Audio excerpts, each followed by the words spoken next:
So, a question that I get asked very often is what is the experience of microdosing Iboga like, and why would someone choose to microdose with Iboga? So, I'll take some time to share. What microdosing Iboga is like is it's an amplification of you, which is similar to other psychedelics or plant medicines because they're all non-specific amplifiers.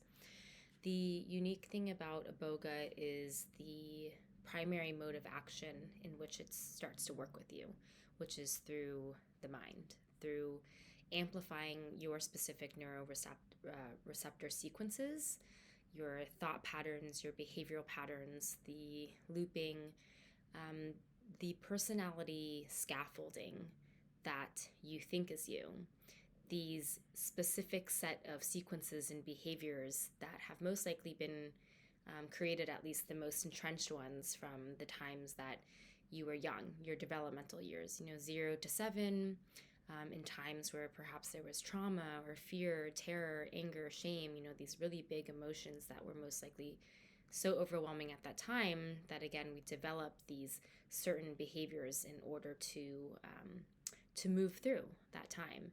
And they got, continuously repeated, so much so that then we kind of forgot that that's actually not who we were in the very beginning. And what Iboga is going to do is it's going to amplify that for us to look at. And there's an initial beginning, as you start working with Iboga in this microdosing capacity, that some people will have this experience and say, oh, well, Iboga is making me tired. Iboga is making me anxious. Iboga is making me creative. Iboga is making me feel peaceful. It's not the case. Iboga is, again, amplifying what is already going on inside of you. And this is also going to change throughout the time that you work with it because your states of being are also always changing. And it's very interesting because it's going to want you to look at specific things.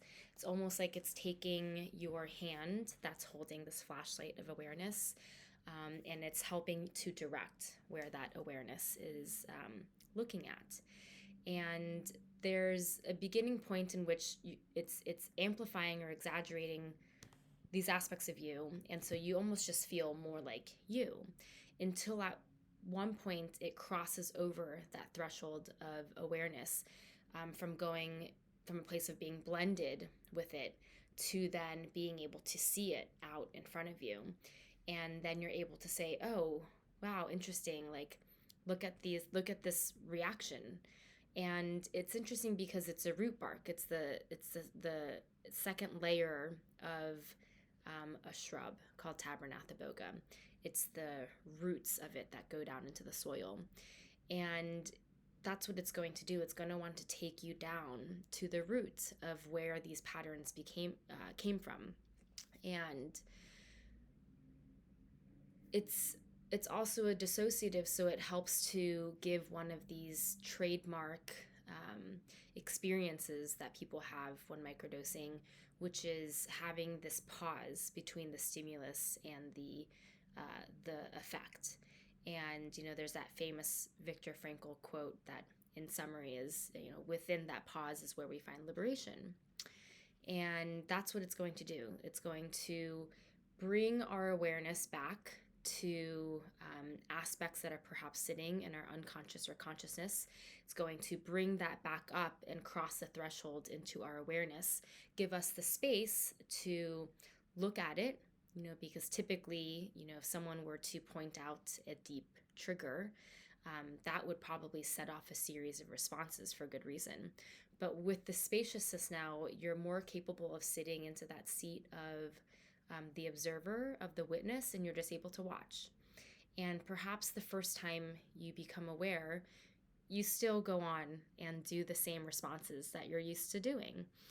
It's just normal. Sometimes when the lines have been so drawn so deeply, those are the grooves that we know. But at some point, perhaps then we become conscious enough to then really hold that space of pause, and then in that space of pause, choose and say, oh, do I want to do that this same way? Or perhaps there's a different way that I want to do this. And so that's a really big piece of what the experience is like with microdosing. And another key difference is Iboga works on multiple different receptor sites, unlike other addiction medications that perhaps just work on one. Iboga works on something like, I think, 13 different neuroreceptor sites that have to do with dopamine, serotonin, NMDN, BDFN, the kappa and mu opioid receptor sites, a number, up to, I think, 13 different receptor sites. And what this means is you're finding that it's simultaneously working on disrupting these habit patterns and circuits.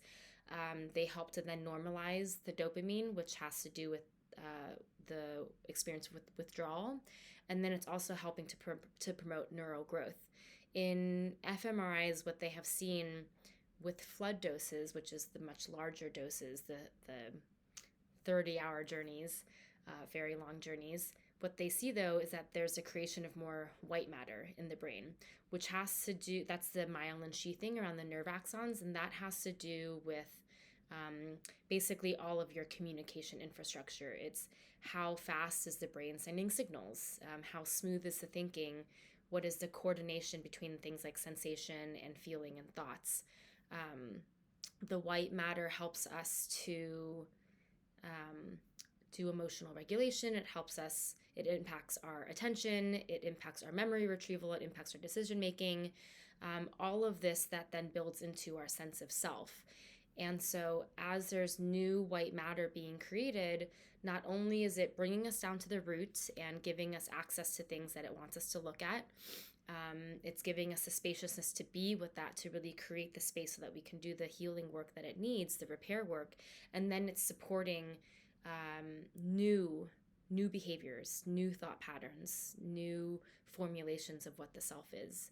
So it's interesting because when you look at a photo of a plant's root system and then you look at that next side by side with the brain's neurons, they're actually very similar.